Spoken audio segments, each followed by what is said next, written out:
Je suis heureuse de vous retrouver aujourd'hui autour d'un nouveau conseil particulièrement destiné aux femmes enceintes. Je passe par là en ce moment et je voulais en tant que professionnelle vous livrer mes conseils pour que vous puissiez vous sentir bien. La grossesse apporte son lot de joie mais aussi son lot d'inquiétude.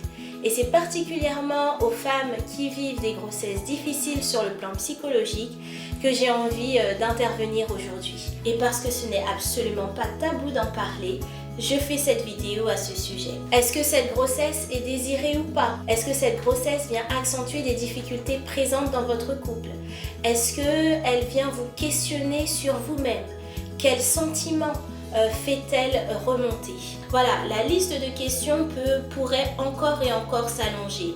Mais les réponses seront propres à votre singularité.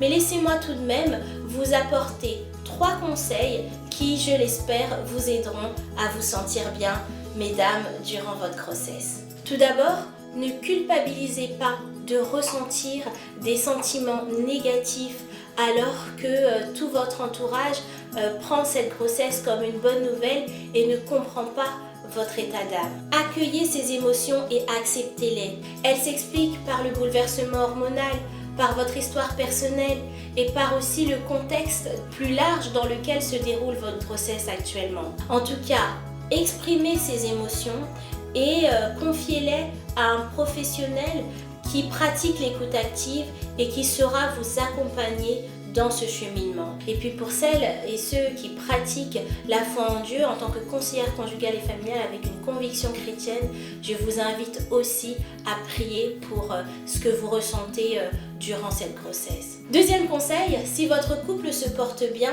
recherchez des temps ensemble. Abordez ensemble la façon dont vous vous projetez dans cette nouvelle aventure, la manière dont vous allez accueillir cet enfant. Le plus important, c'est que plus vous parlerez ensemble, plus vous vous connaîtrez vous-même et connaîtrez votre conjoint. Et donc, plus vous pourrez faire preuve d'empathie, de compréhension et de soutien mutuel. En tant que conseillère conjugale, j'ai envie de vous dire que ce sont des fondamentaux particulièrement face à ce type d'événement. En revanche, si ce type de discussion n'est pas possible dans votre couple, je vous invite à rencontrer un professionnel afin de clarifier la situation, d'apaiser les difficultés et de trouver des perspectives qui vous conviendront. Enfin, troisième conseil, ne restez pas seul. Comme je vous l'ai dit au début, il n'y a aucun tabou à en parler. Effectivement, tout porte à croire qu'on doit absolument vivre une grossesse en étant épanoui, mais vous êtes qui vous êtes et vous ressentez ce que vous ressentez. Un auteur a dit « Parler réhabilite l'être humain dans toute son humanité ».